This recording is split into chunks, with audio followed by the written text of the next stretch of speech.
السلام علیکم ورحمۃ اللہ وبرکاتہ۔ وعلیکم السلام ورحمۃ اللہ وبرکاتہ۔ کیا حال ہے سب کا؟ نحمده ونصلی علی رسولہ الکریم، اما بعد فاعوذ باللہ من الشیطان الرجیم، بسم اللہ الرحمن الرحیم۔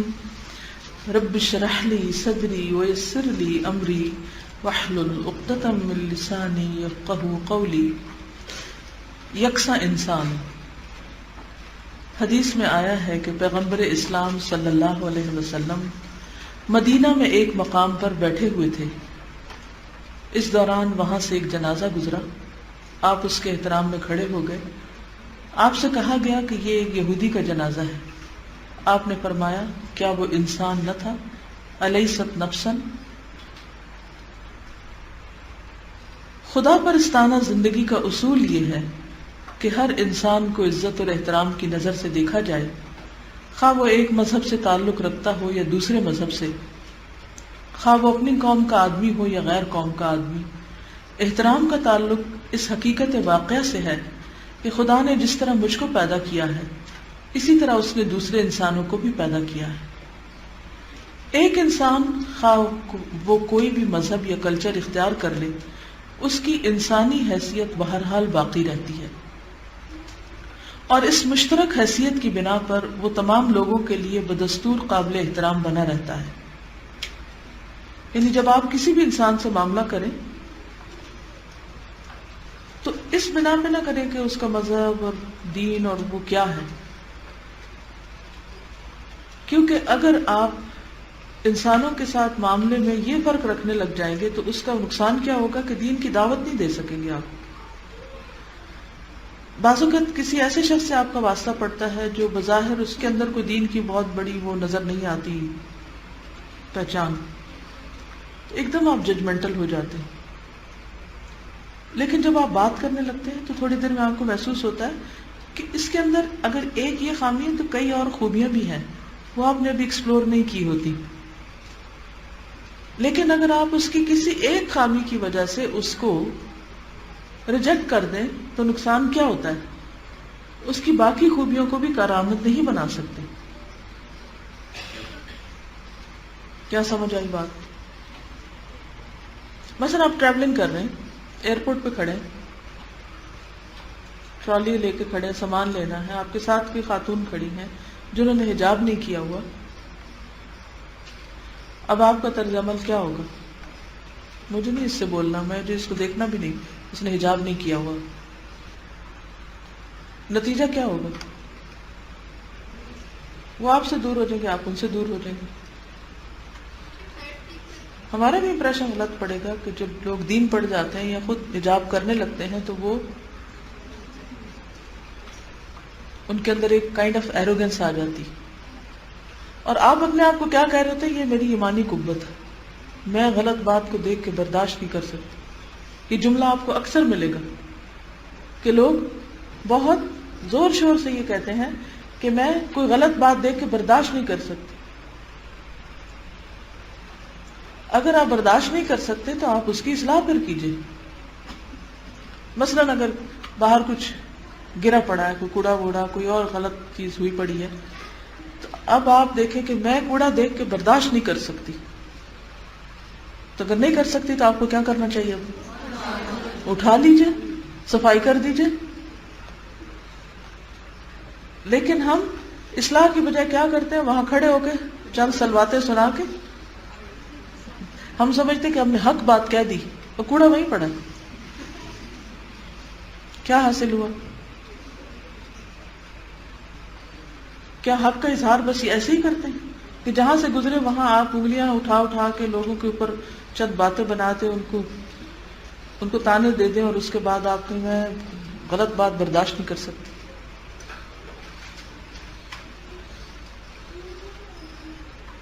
اگر آپ کو واقعی کھٹکتی ہے کسی کی کوئی برائی تو پھر آپ کو اس وقت سنجیدگی سے سوچنا چاہیے کہ اس سے یہ چیز کس طرح دور کروں، اور وہ طریقہ اختیار کریں کہ جس سے سانپ بھی مر جائے، لاٹھی بھی نہ ٹوٹے۔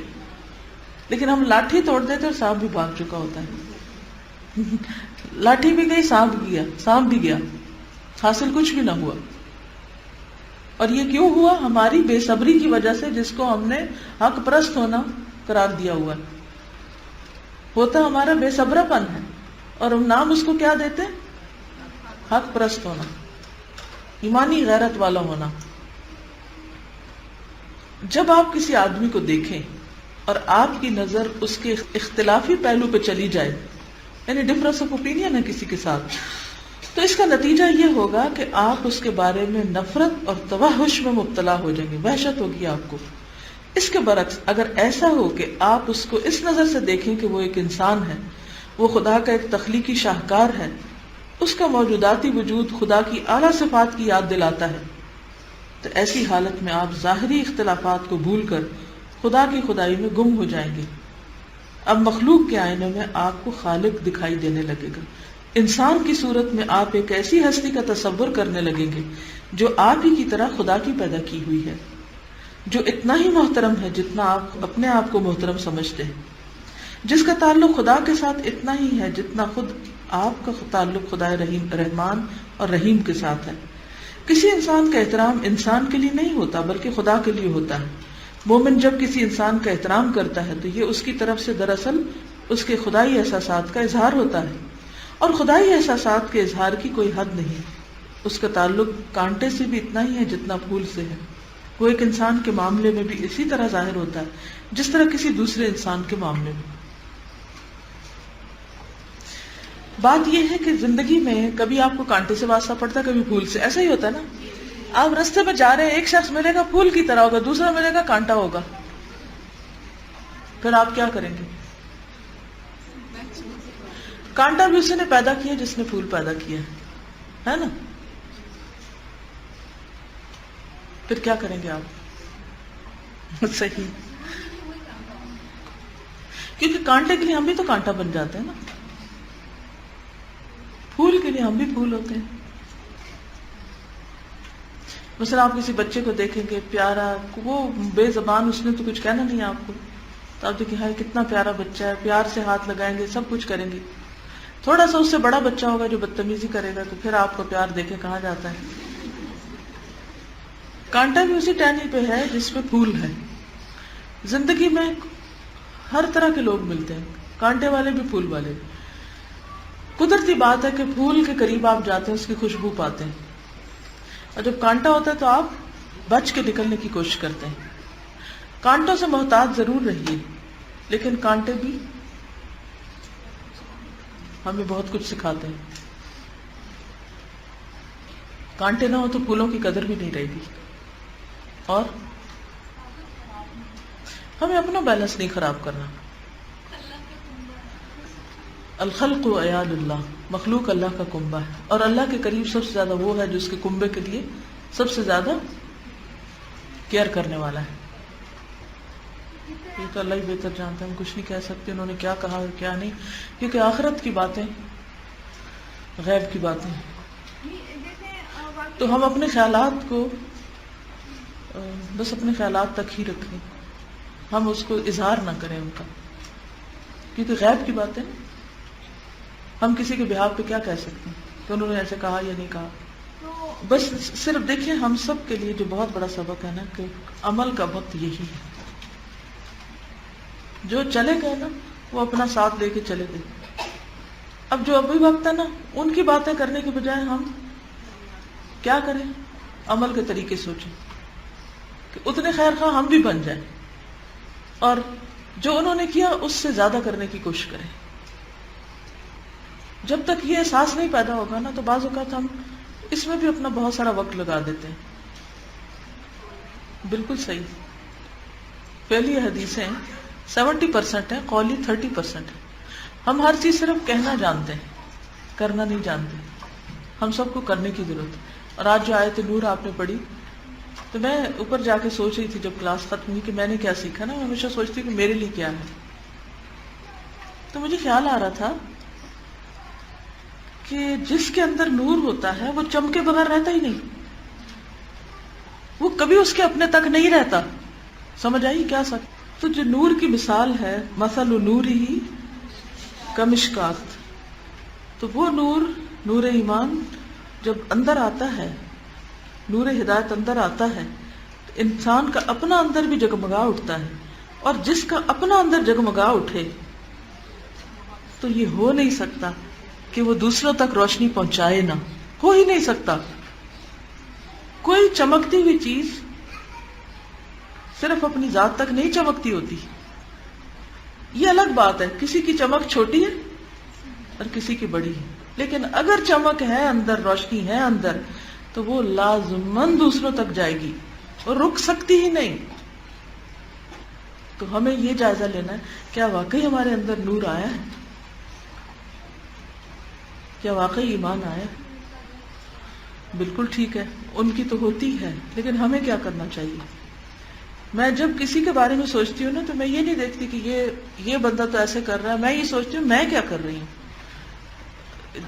کسی کے بارے میں سنتی ہوں، پڑھتی ہوں، دیکھتی ہوں، مثلاً کئی دفعہ ایسا ہوتا ہے نا کہ ہمارے ساتھ کو نماز پڑھ رہا ہوتا ہے تو اتنی اچھی نماز پڑھ رہا ہوتا ہے تو میں اس سوچ میں نہیں پڑھتی کہ ہائے کتنی اچھی نماز ہے اور پتہ نہیں کیا ہوگا اور کیسا، نہیں، میں کہتی ہوں میں کیا کر رہی ہوں، یہ شخص اتنی اچھی پڑھ رہا ہے، میں کیا کر رہی ہوں۔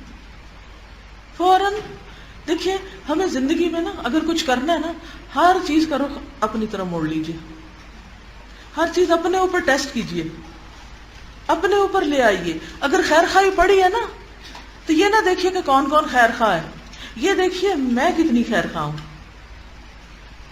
جب تک ہم یہ نہیں کریں گے نا تو کوئی چینج نہیں ہوگا، تبدیلی نہیں آ سکتی، ہم نے بھی کچھ نہیں سیکھا اور کسی کو بھی سکھانے کا ذریعہ نہیں بنے۔ کوئی اور بات سمجھ آئی آپ کو؟ جس بات پہ آپ مسکرائیں مجھے بھی بتائیے تاکہ میں بھی مسکراؤں۔ ان کا کھانا حلال ہے ہمارے لیے، ان سے کھانا پکوا، کئی لوگ پوچھتے ہیں ان سے برتن دھلوا سکتے ہیں؟ بھئی کیوں نہیں دھلوا سکتے؟ طعامہم حل لکم، ٹھیک ہے۔ اچھا کیا وجہ ہے کہ صحابہ کو لوگ دیکھتے ہی مسلمان ہو جاتے تھے؟ ان کے پاس جو لوگ، ان کا کسی سے بھی معاملہ پڑتا تھا تو ان کے اندر تبدیلی آ جاتی تھی، ہمارے اندر ایسا کیوں نہیں؟ ہمارے اندر خیر خواہی کوئی نہیں ہے، دوسروں کی ہمدردی نہیں ہے، ہم دین پہ صرف فخر کرتے ہیں، کوئی نیکی کا کام کر لے فخر شروع کر دیتے ہیں، کوئی چیز جان لے فخر شروع کر دیتے ہیں۔ تو یہ جو فخر والی نفسیات ہوتی ہے نا، کہ اپنے آپ کو بڑی چیز سمجھنے لگ جانا اور اس پہ زوم ہونا، یہ پھر انسان کو حقیقت پسند نہیں رہنے دیتی، انسان اپنی حقیقت سے، اپنی اصلیت سے اوپر اٹھا رہتا ہے۔ اور یہ ایک عملی ایکسپیرینس ہوا ہے کہ ایک بچی جو 4 سال سے نقاب پہنی تھی، اس نے پہلے دن اتارا اور اللہ نے اس کو ایک ایسے بندے سے ملوا دیا، آپ کہیں اور بیٹھ سکتی تھی، وہ کہیں اور بیٹھ سکتی تھی، اور اگر آپ دعائیں نہ پڑھتی تو شاید وہ آپ سے نہ اتنی بات کرتی۔ تو ایک وہ کامن چیز مل گئی نا کہ کوئی بات کا بہانہ مل گیا۔ تو اگر آپ اس وقت یہ کہتی کہ میک اپ کیا ہوا تو اس سے تو مجھے بات ہی نہیں کرنی، تو یہ کیوں مخل ہو رہی ہے میرے ذکر اذکار میں، تو دعویٰ کا کام تو نہیں ہو سکتا۔ سب سے بڑی خیر خواہی یہ ہے کہ سب سے پہلے لوگوں کے ساتھ کیا کریں، ان کی بھلائی کا طریقہ سوچیں، جس چیز میں بھی ان کے لیے بھلائی، اپنا احترام چاہتے ہیں تو دوسروں کا بھی کریں۔ جزاکم اللہ خیرا۔ سبحانک اللہم و بحمدک، نشہد ان لا الہ الا انت، نستغفرک و نتوب الیک۔